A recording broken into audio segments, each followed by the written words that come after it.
একটা সংস্থাকে নির্দিষ্ট লক্ষ্যে পৌঁছাবার জন্য একান্তভাবে যে জিনিসটার প্রয়োজন সেটা হচ্ছে ম্যানেজমেন্ট। ম্যানেজমেন্ট ছাড়া নির্দিষ্ট সংস্থাকে তার নিজের লক্ষ্যে নিয়ে যাওয়া অসম্ভব। ম্যানেজমেন্ট শব্দটি ছোট হলেও এর ভেতরে অনেক মানে এবং অর্থ জড়িয়ে আছে, যেটা নিয়ে আজকে আমি আলোচনা করব। আজকের এই প্রতিবেদন থেকে আপনারা ম্যানেজমেন্ট কি, ম্যানেজমেন্টের কাজ কি ইত্যাদি অনেক বিষয়ের ইনফরমেশন পাবেন। তাই আপনি যদি ম্যানেজমেন্ট সম্পর্কে বিশেষভাবে জানতে চান তাহলে আজকের এই ভিডিওটা আপনার জন্যই। নমস্কার বন্ধুরা, চ্যানেল পাঁচমিশালি তত্ত্ব থেকে আপনাদের সকলকে আন্তরিক অভিনন্দন ও শুভেচ্ছা জানিয়ে আজকের ভিডিওটা শুরু করছি। আজকের ভিডিওর বিষয়বস্তু কি সেটা আপনারা আমার থাম্বনেল এবং টাইটেল দেখে বুঝতে পেরে গেছেন। ঠিকই ধরেছেন বন্ধুরা, আজকের আলোচ্য বিষয়বস্তু হতে চলেছে ম্যানেজমেন্ট কি, ম্যানেজমেন্ট কাকে বলে, ম্যানেজমেন্ট কত প্রকার এবং ম্যানেজমেন্টের উদ্দেশ্য, এই নিয়েই আজকের আলোচ্য বিষয়। তাই আপনাদের কাছে অনুরোধ করব ভিডিওটাকে স্কিপ না করে সম্পূর্ণ ভিডিওটা দেখার জন্য। ম্যানেজমেন্টটা কি? একটি সংস্থার লক্ষ্য অর্জনের জন্য পরিকল্পনা, সিদ্ধান্ত গ্রহণ, নেতৃত্ব দান, অনুপ্রাণিত করা এবং মানব ও অন্যান্য সম্পদ নিয়ন্ত্রণ করার প্রক্রিয়াই হলো ম্যানেজমেন্ট। অর্থাৎ একটা সংস্থাকে নির্দিষ্ট লক্ষ্যে নিয়ে যাওয়ার জন্য যে সমস্ত স্টেপ এবং প্রক্রিয়াগুলোকে অনুসরণ করা হয় সেগুলোকেই এক কথায় বলে ম্যানেজমেন্ট। ম্যানেজমেন্ট কাকে বলে? ম্যানেজমেন্ট মানে হলো নির্দিষ্ট লক্ষ্যসমূহ অর্জনের জন্য একটা ব্যবসার কার্যবলী সংগঠন এবং সমন্বয় সাধন করা। ম্যানেজমেন্টের বাংলা কি?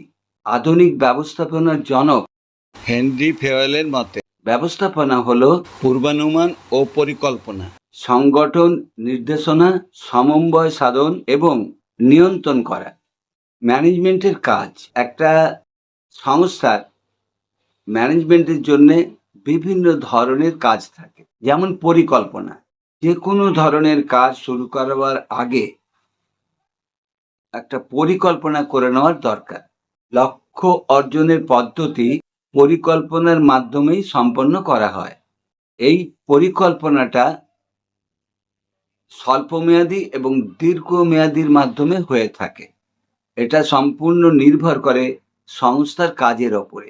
কী ধরনের কাজ সংস্থাকে করতে হয় তার উপর ম্যানেজমেন্টের পরিকল্পনাটা তৈরি করা হয়। সেই পরিকল্পনাটা একটা দীর্ঘমেয়াদীতে হবে না স্বল্পমেয়াদী হবে, সেইভাবেই পরিকল্পনাটা সৃষ্টি করা হয়। এবারে আসা যাক সংগঠন। একটা সংগঠনের মধ্যে অবস্থান, অধিকার এবং দায়িত্ব নির্ধারণের সাথে জড়িত। মানে যে কাজটা করা হবে সেই কাজটার জন্যে কোন ধরনের ব্যক্তি প্রয়োজন হয় সেই ব্যক্তিকে নির্ধারণ করার প্রয়োজন লাগে। আরও ভালোভাবে বলতে গেলে বলতে হয় সংস্থার যে কাজটা হবে সেই কাজটায় এমন ব্যক্তিকে নিয়োজিত করতে হবে যে ব্যক্তিটি ওই কাজে উপযোগী হবে। এবারে চলে আসে যাক প্রেরণা। কর্মচারী নির্বাচিত করার পর সেই কর্মচারীদের প্রয়োজন মতন নির্দেশনা দিতে হয়। যোগাযোগ ব্যবস্থার মাধ্যমে নীতি, পরিকল্পনা, সিদ্ধান্ত ইত্যাদি সম্পর্কে তথ্য দেওয়া হয়। ভালো নেতৃত্বের মাধ্যমে কর্মচারীদের মনোবল বৃদ্ধি পায় এবং তাদের কাজের প্রতি আগ্রহ বাড়ায়। এরপরে আসছি নির্দেশনা। শ্রম, পুঁজি ও সময়ের অপব্যবহার যাতে না হয় তার জন্যে নির্দেশনার মাধ্যমেই সিদ্ধান্তকে কর্মে রূপান্তরিত করা হয় এবং অনুপ্রেরণামূলক শক্তি কর্মচারীদেরকে দেওয়া হয়। এবারে আসছি নিয়ন্ত্রণ।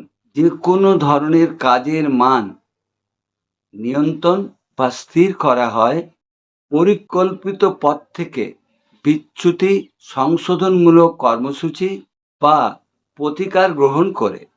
স্টাফিং। সংস্থার কর্মচারী নিয়োগ করা হলো একটি গুরুত্বপূর্ণ ভূমিকা। যে সংস্থায় কর্মচারীরা কাজ করবে সেই সংস্থার উদ্দেশ্যগুলো যদি কর্মচারীরা বুঝতে না পারে বা বুঝতে অক্ষম হয়, তাহলে সেই সংস্থার নির্দিষ্ট লক্ষ্যে পৌঁছতে ব্যর্থ হয়। কোঅর্ডিনেশন, কর্মকর্তা বা কর্মচারীদের মধ্যে সম্পর্ক মধুর করতে হবে। কাজের মধ্যে সময়ের ভারসাম্য ও ঐক্য প্রতিষ্ঠাকে সমন্বয় বলে।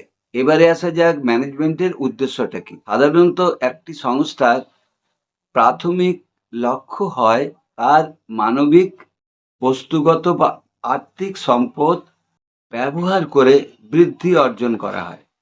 সামাজিক উদ্দেশ্য, ম্যানেজমেন্টের আরেকটা উদ্দেশ্য হলো তাদের কাজের মাধ্যমে সমাজে উন্নতি সাধন করা। তাই সংস্থাগুলি বিভিন্ন উপায়ের মাধ্যমে এগুলিকে বেছে নেয়। যেমন যে পণ্য উৎপাদন হবে সেটা যেন পরিবেশ বান্ধব উৎপাদন হয়। কর্মীদের উদ্দেশ্যে, ব্যবস্থাপনার উদ্দেশ্য কর্মচারীদের ন্যায্য মজুরি দেওয়া, স্বাস্থ্যসেবা, কর্মচারীদের সামাজিক বিকাশ, তাদের এবং তাদের সন্তানদের শিক্ষার সুযোগ সুবিধা দেওয়া। তো বন্ধুরা, এই ছিল আজকের আমার ভিডিওটা দেখে যদি ভালো লাগে তাহলে অতি অবশ্যই লাইক, কমেন্ট এবং শেয়ার করবেন। আর এর ব্যাপারে যদি কোনো জিজ্ঞাসা থাকে তাহলে কমেন্ট করবেন, আমি আমার সাধ্য মতন উত্তর দেওয়ার চেষ্টা করব।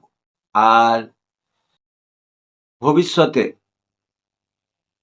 নতুন নতুন তথ্যের ওপরে যদি আপডেট পেতে চান তাহলে আমাদের এই চ্যানেলটাকে সাবস্ক্রাইব করে পাশে থাকা বেল ঘন্টাটা পুশ করে নোটিফিকেশন অল করে রাখবেন। তো বন্ধুরা, আজ আমি আপনাদের কাছ থেকে বিদায় নিচ্ছি। পরবর্তী দিনে খুব শিগগিরই আপনাদের সামনে এরকম ধরনের নতুন ধরনের ভিডিওর তত্ত্ব নিয়ে হাজির হব। ততদিন আপনারা ভালো থাকুন, সুস্থ থাকুন। ধন্যবাদ বন্ধুরা।